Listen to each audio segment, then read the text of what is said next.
Very good morning. You're watching the breakfast news at 8 a.m. on Rajya Sabha television, bringing you top stories from India and across the world. I'm Ashraf and here are the headlines. Pakistan must act against terror groups operating from its soil, says US Secretary of State in a surprise visit to Afghanistan, to arrive in Delhi later today after Islamabad visit.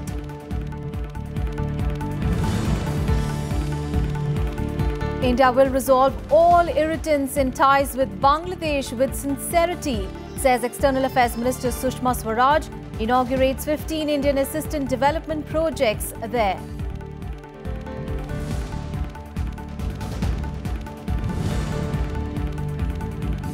Centre points a former Director of Intelligence Bureau Dineshwar Sharma as representative to hold dialogue on Kashmir issue.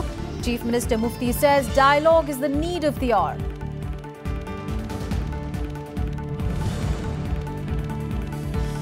Election Commission not under any pressure from centre, says its chief A.K. Jyoti, says whether a criteria for holding Himachal polls ahead of Gujarat.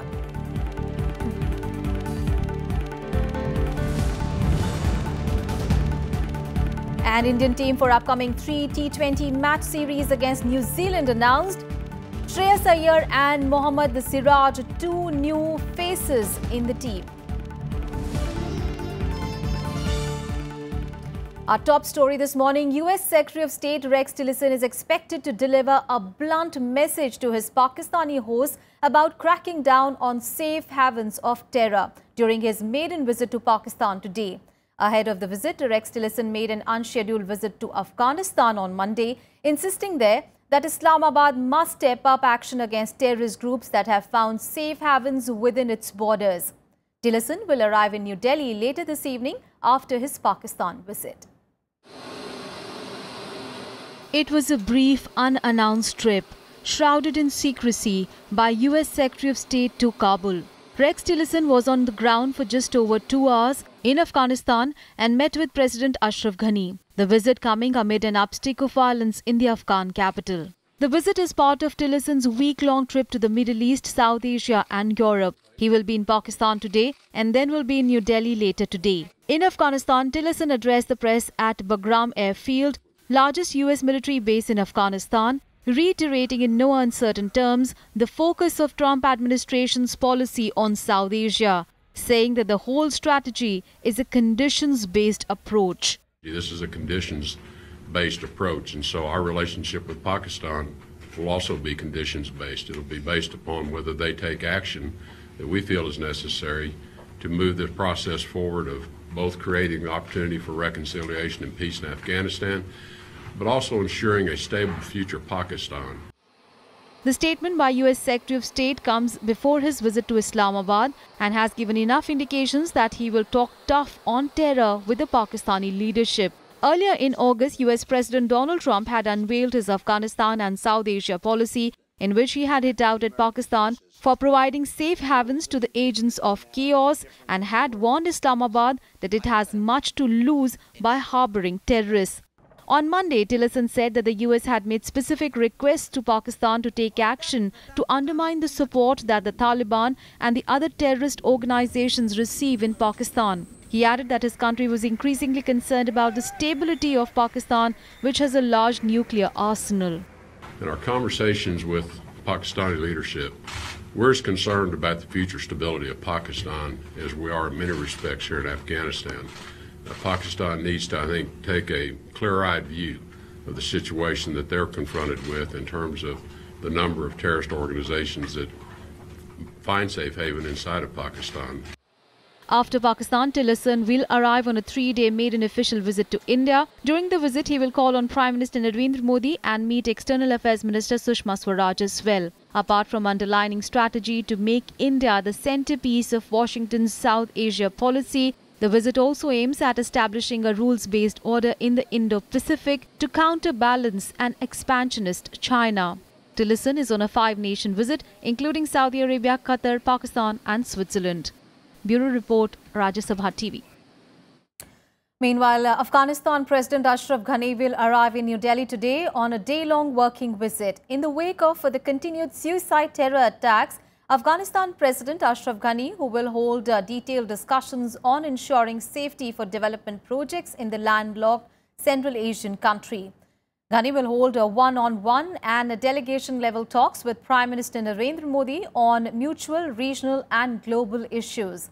MEA spokesperson Ravish Kumar said that during the visit of Afghan President Ashraf Ghani, both sides will have the opportunity to review the entire gamut of multifaceted bilateral strategic partnership, including the new development partnership, hold consultations and coordinate on furthering the shared objective of promoting peace, security, stability and prosperity in Afghanistan and efforts to combat the menace of terrorism. The interaction between Afghanistan and India has increased after US President Donald Trump announced his South Asia policy, giving India some more primacy in comparison to Afghanistan in future. On to some other news. External Affairs Minister Sushma Swaraj has said that India will resolve all irritants in ties with Bangladesh with sincerity. She said this after inaugurating 15 Indian assistant development projects worth about $8.7 million in Bangladesh. On the last day of her Bangladesh visit, Sushma Swaraj lit the ceremonial lamp to mark the opening of the sprawling new Chancery complex of the Indian High Commission. The new mission complex at Dhaka's Bari Dhara diplomatic enclave includes the High Commission that was previously operating from a house. Sushma Swaraj said that Indo-Bangladesh relations are now outstanding and that both the countries are working to resolve the irritants in the spirit of friendly relations and with right intention. She said that Bangladesh comes first among all of India's neighbours as part of the neighbourhood policy adopted by her government. She also referred to the peaceful solution of the land boundary as well as maritime boundary issues. मैं जानती हूँ अभी भी कुछ विवाद अनसुलझे हैं, लेकिन मैं आपको आश्वस्त करती हूँ कि हम दोनों देश बहुत ईमानदारी के साथ उन विवादों को सुलझाने का प्रयत्न कर रहे हैं और दिन रात आगे बढ़ रहे हैं. And on to the other top international news, a decision by Japanese Prime Minister Shinzo Abe to call a snap election has paid off. Abe's ruling coalition has won a clear majority with more than two-thirds of the parliament's 465 seats. And the win puts him on course to be post-war Japan's longest ever serving Prime Minister. And Abe is expected to use his mandate to push for overhauls to the country's defense strategy. Here's a report. Shinzo Abe speaking at a news conference after confirmation that his ruling bloc had gained a big win on Sunday's lower house election. Outlining what will be the focus of his next term, Abe said that he will be speaking with US President Donald Trump on issues surrounding North Korea during his visit to Japan in November. 少子高齢化、緊迫する北朝鮮情勢、まさに国難とも呼ぶべき事態に対して、総理大臣としてこの国の舵取りを担う重責を全うしてまいります。 The Japanese Prime Minister had called an early election for a greater mandate to deal with several pressing issues, including the growing threat from Pyongyang, which has fired missiles over Japan in recent months. His ruling coalition has retained a two-thirds majority in parliament, making way for Abe to amend Japan's post-war pacifist constitution. Abe has previously called for the existence of the country's armed forces to be formalized, a controversial move which he says is needed to strengthen Japan's defense, but which critics say is a step towards remilitarization and will need immense public support. But reactions on the street are mixed.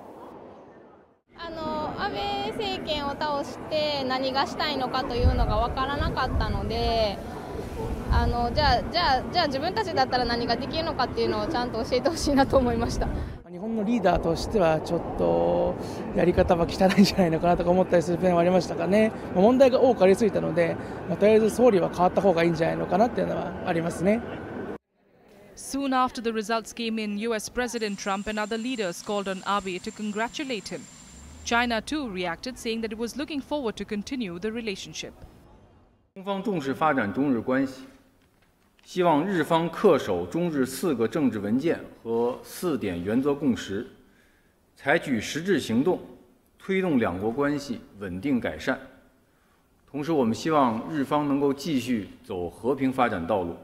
Abe's election call was highly tactical, coming at a time when the opposition was in disarray and his personal popularity ratings was beginning to pick up after months in the doldrums. The Conservative Party of Hope, launched by Tokyo Governor Yuriko Koike, splintered the traditional opposition but failed to make much of a dent in Abe's victory. All eyes will now be on Abe and how he revises a constitution clause which renounces war, known as Article 9, to formally recognize Japan's military. Bureau Report, Rajya TV. And Home Minister Rajnath Singh has said that an impetus to the tourism sector will make the country join the world's 3 big economies in the coming years. The Home Minister was speaking at the closing ceremony of Paryatan Parv. The closing ceremony of the 21-day event is taking place till 25th of October at Rajpath Lawns in New Delhi. Paryatan Parv is being organized across the country since October 5th. Home Minister Rajnath Singh was the chief guest at the inauguration of the closing ceremony of the event. Lauding the steps taken by the government, Singh said that several initiatives like the expansion of visa on arrival have been undertaken to promote tourism. He also said that tourism sector has played a vital role in propelling India as a superpower. Tourism industry को ठीक तरीके से promote करें तो इस सच्चाई को भी कोई नकार नहीं सकता है कि 2025, 2030 आते आते ये भारत जो आज दुनिया की टॉप 10 इकोनॉमीज में है वह दुनिया की टॉप 3 इकोनॉमीज में आकर हमारा भारत खड़ा हो जाएगा, ऐसा मेरा पूरा विश्वास है. Tourism Minister K.J. Alphonse was also present on the occasion. He said that government tourism is a great source of job creation for the people in the country and government is making efforts to expand the tourism sector. We want many more tourists to come from abroad. We want NRI settled there to come with their families and go back and say, wow, this is the country we love. The Tourism Ministry, along with other central ministries, state governments and stakeholders, organized Paryatan Parv across the country from 5th to 25th October. Today, Road Transport and Highways Minister Nitin Gadkari will also participate in the program. Finance and Corporate Affairs Minister Arun Jaitley will chair the closing ceremony on October 25th, which is the last day of the event. Now Vikram Singh's report for Rajya Sabha TV. News from Jammu and Kashmir. Union Home Minister Rajnath Singh has said that the government will hold a sustained dialogue to find a solution to the Kashmir issue. Addressing a press conference, he said that former director of the Intelligence Bureau, Dineshwar Sharma, will be the central representative to initiate the dialogue with all the stakeholders in the state of Jammu and Kashmir. Rajnath Singh said that Sharma, a 1979 batch retired officer of the Indian Police Service, will decide whom he wants to hold talks with. Rajnath Singh also clarified that initiative was taken as per Prime Minister Narendra Modi's Independence Day address. और श्री दिनेश्वर शर्मा जम्मू कश्मीर के elected representatives, political party, different organisations और व्यक्तियों के साथ बातचीत प्रारंभ करेंगे और सस्टेन्ड इंटरेक्शन और डायलॉग के माध्यम से उनकी लेजिटिमेट एस्पिरेशंस को समझेंगे.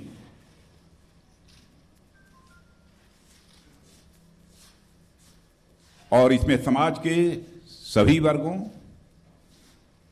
के साथ साथ वह कश्मीर, जम्मू कश्मीर के यूथ की एस्पिरेशंस को समझने पर भी खास तवज्जो देंगे.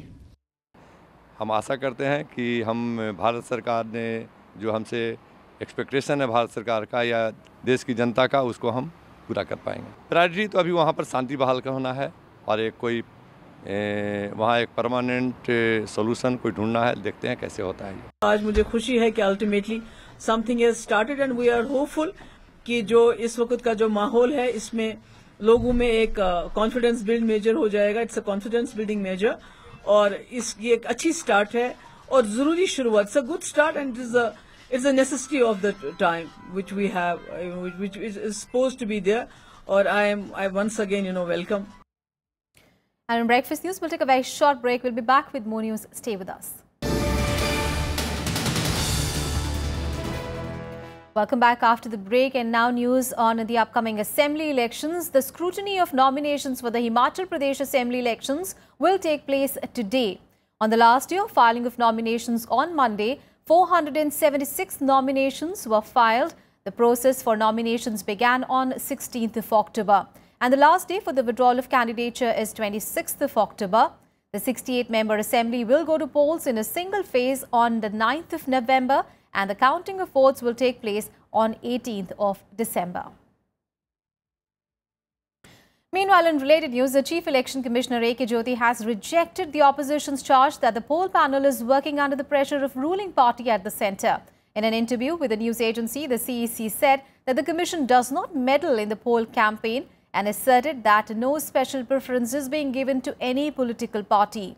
He said that the poll body has given equal opportunity to all political parties and has not directed any party to hold or not to hold their rallies in the state. He said that multiple factors, including the weather, came into play while deciding to hold elections in Himachal Pradesh earlier than Gujarat. He said that political parties and the state administration in Himachal Pradesh had requested to conduct the polls before mid of November, as there was a probability of snowfall in 3 districts of the state. The CEC asserted that the Commission will plan the poll schedule in Gujarat in a way that the outcome of Himachal should not affect the voting in Gujarat. And on his poll campaign visit to Gujarat, Rahul Gandhi criticized Prime Minister Narendra Modi for failing to provide jobs to the youth in the state on Monday. Rahul Gandhi was accompanied by OBC leader Alpesh Thakur, who joined the party last week. Here are the details. A day after Prime Minister Narendra Modi inaugurated a number of developmental schemes in Gujarat, Congress Vice President Rahul Gandhi arrived in state capital Gandhinagar for campaigning. He was joined by OBC leader Alpesh Thakur on the stage, who joined the Congress on Saturday. किसी न किसी कारण पूरा का पूरा प्रदेश आंदोलन में लगा हुआ है। ये क्यों हो रहा है, इसका एक ही जवाब है कि पिछले 22 सालों में गुजरात की जनता की सरकार नहीं चली है। गुजरात में 5-10 उद्योगपतियों की सरकार चली है। The fight for Gujarat is heating up, with both the BJP and the Congress going all out to woo the state's youth leaders. Narendra Patel, activist leader of Hardik Patel-led Patidar Anamat Andolan Samiti, claimed he was offered 1 crore rupees to join the BJP. While Nikhil Savani, a Patidar leader who recently joined the BJP, quit the party over the allegations. મને 10 લાખ રૂપિયા વરુણભાઈએ રોકડા આપ્યા. આવતીકાલે Tagore hall કે town હોલમાં કંઈક ભાજપનું function છે, તો મારે જવાનું અને કાલે બીજા 90 લાખ રૂપિયા તમને રોકડા મળી જશે. એટલે હું ચોંકી ગયો. મારી મજબૂરી હતી કે આ લોકોએ તરત પ્રેસ મીડિયા બોલાવી દીધું અને મને વચ્ચે બેસાડી પ્રેસ કરાવી મારા જોડે બોલાવરાવી. झूठा आरोप है। राहुल गांधी के सभा से पहले ये कांग्रेस के षड्यंत्र से भाई नरेंद्र पटेल ने फैब्रिकेटेड ड्रामा किया है। In an effort to court the state's powerful Patidar community, along with the Dalits and OBCs, the Congress has extended an open invitation to Hardik Patel to join the party. Meanwhile, the Samajwadi Party has also announced that it will contest on 5 seats and will support the Congress on the rest. Bureau Report, Rajya Sabha Television. Big story coming in from Rajasthan, where the state government is facing protest for tabling the Criminal Amendment Bill in the State Assembly. Now, this bill seeks to replace a September ordinance that was widely criticized for protecting public servants, judges and magistrates. Let's get you all the details. Amid opposition's protests on Monday, Rajasthan Home Minister Gulab Chand Kataria tabled the Criminals Laws Amendment Bill in the State Assembly. The bill seeks to replace the ordinance promulgated on the 7th of September. It was widely criticized for protecting serving and former judges, magistrates and public servants from being investigated without the state government's sanction. Opposing the bill, Congress and National People's Party MLAs staged a walkout. Protesting leaders Sachin Pilot and others were briefly detained by the police. भाई इस काले कानून के खिलाफ सदन के अंदर हमारे सारे विधायकों ने विरोध किया है। हम इस कानून को पास होने नहीं देंगे। सड़क पर हम पैदल मार्च निकालकर शांतिपूर्ण तरीके से गवर्नर साहब के यहाँ जा रहे थे। हमको पुलिस ने अरेस्ट किया है। ये तानाशाही सरकार है। ये विरोध बर्दाश्त नहीं कर सकते और इस काले कानून के माध्यम से जो प्रजातंत्र का गला घोटा जा रहा है उसको बर्दाश्त नहीं करेंगे। The Rajasthan government has said there is nothing new and controversial in the bill. ये विपक्ष जिस तरीके से प्रचारित कर रहा है, ये प्रावधान तो पहले ही है कि बिना सरकार की अनुमति के कोई भी केस चलाया नहीं जा सकता। गजेटेड ऑफिसर पहले से ही है, तो उसमें कौन सा मतलब नई बात है। The state government is also facing opposition from two of its MLAs, Ghanshyam Tiwari and Narpat Singh Rajvi. किसी को प्रोटेक्ट करने के लिए इस प्रकार का ड्रैकोनियन बिल नहीं लाना चाहिए। अभी विधायक दल की बैठक है, मैं उसमें भी इस विषय को उठाऊंगा। Law Minister PP Chaudhary also defended the BJP government on the provisions of the bill. ये कानून जो लाया जा रहा है राजस्थान सरकार के द्वारा बिल्कुल परफेक्ट कानून है, बैलेंस कानून है। मीडिया का भी ध्यान रखा गया है और इंडिविजुअल के राइट का भी ध्यान रखा गया है। दोनों को बहुत अच्छी तरह से बैलेंस किया गया है। It's an order to muscle the press. The BJP claims that they want to give a transparent government, and by this order you want to cover up everything. The Editors Guild of India has also asked the Rajasthan government to withdraw the bill. इतना draconian, इतना खतरनाक कानून ordinance के रूप में लाना, मुझे लगता है कि किसी भी सभ्य समाज में पहले कभी नहीं देखा गया है। एक अजीब सी सरकार की प्रवृत्ति इसमें झलकती है, जो कि चाहता है कि फिर से हिटलर का शासन वहां पे स्थापित हो। A writ petition has been filed in the Rajasthan High Court against the bill. It contends that the ordinance is in contravention of fundamental rights. Bureau Report, Rajya Sabha Television. On to some other news now. The Supreme Court on Monday indicated that it may revise its December 2016 order of making the playing of national anthem in cinema halls mandatory before screening of a movie. The Supreme Court observed that people do not need to stand up in cinema halls to prove their patriotism, and it cannot be forced to carry patriotism on their sleeves. It also asked the centre to consider amending the rules to regulate the playing of the national anthem before a film. In its order, the court hinted that it may replace the word shall with may. A three-judge bench headed by Chief Justice Deepak Mishra said that the centre has to take a call in this matter. The bench said this during a hearing when Attorney General K.K. Venugopal, appearing for the centre, said that the national anthem needs to be played in the cinema halls to bring in uniformity in this diverse country. The court's directions came on a PIL filed by one Sham Narayan Choksi, seeking directions that the national anthem should be played in all the cinema halls before a film begins. The next hearing is scheduled on 9th of January. And on to sports news now. The Indian team for the upcoming 3 T20 match series against New Zealand at Delhi's Firozshah Kotla Stadium has been announced. Now, Mumbai's batsman Shreyas Iyer and Hyderabad pacer Mohammad Siraj are the two new faces in the team. Ashish Nehra has been picked up for the first match and it is expected to be his farewell game. The T20 squad includes skipper Virat Kohli, Shikhar Dhawan, Rohit Sharma, KL Rahul, Manish Pandey, Shreyas Iyer, Dinesh Karthik, MS Dhoni, Hardik Pandya, Akshar Patel, Yuzvendra Chahal, Kuldeep Yadav, Bhuvneshwar Kumar, Jasprit Bumrah, Mohammad Siraj and Ashish Nehra. The national selectors also named the squad for the first two tests against Sri Lanka. Now, Murli Vijay, who missed the series against the Lankans due to an injury, is back in the squad. And India's good run in hockey continues. The team defeated Malaysia in the 7th Sultan of Johor Cup 2017 at the Tamandaya Hockey Stadium in Johor Bahru. India defeated the hosts 2-1. The victory marks the second consecutive win of the visitors in the ongoing series. India won the first match of the Six Nation tournament against Japan 3-2.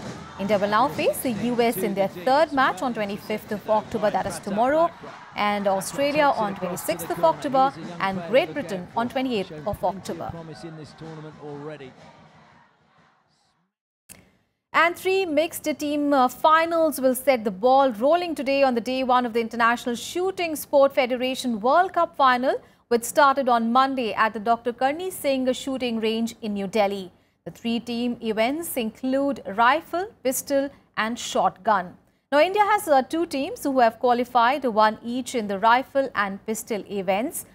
Jeetu Rai and Hina Sidhu will represent India in the mixed team pistol, while Deepak Kumar and Meghna Sajjanar will look to get India a medal in the air rifle event.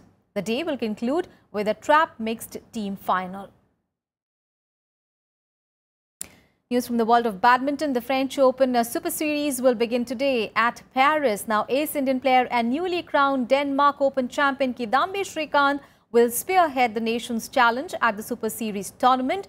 Srikanth will face Rajiv Usef in the first round, while PV Sindhu will face Spain's Beatriz Corrales in the opening round. Meanwhile, in another match, Saina Nehwal will take on Scotland's Christy Gilmore, and B-Sai Praneeth will face Thailand's Khosil Petpravdab, and the other Indian player, HS Pranoy, will start his campaign against Denmark's finalist Lee Hyun and would look to continue his consistent run, while Parupalli Kashyap, who failed to make the main draw last week, will face Fabia Roth in the qualifying round. And the FIFA Under-17 World Cup semi-final match between Brazil and England has been shifted from Guwahati to Kolkata. The match has been moved because of pitch reasons. The game will now take place in Kolkata at the Vivekanand Yuva Bharti Krirangan on Wednesday at 5 p.m. Now, the ground in Guwahati was damaged by consistent rainfall in the last few days, and during the quarter-final match between Mali and Ghana, England reached the semi-finals after thrashing US 4-1 thanks to a hat-trick from striker Ryan Brewster, while Brazil came from behind to beat Germany 2-1 in the other quarter-final. Spain will take on Mali in the other semi-final in Mumbai. The final is slated to take place on Saturday in Kolkata. And that's it from me and my team in this edition of News. Thanks so much for watching. Have a great day ahead.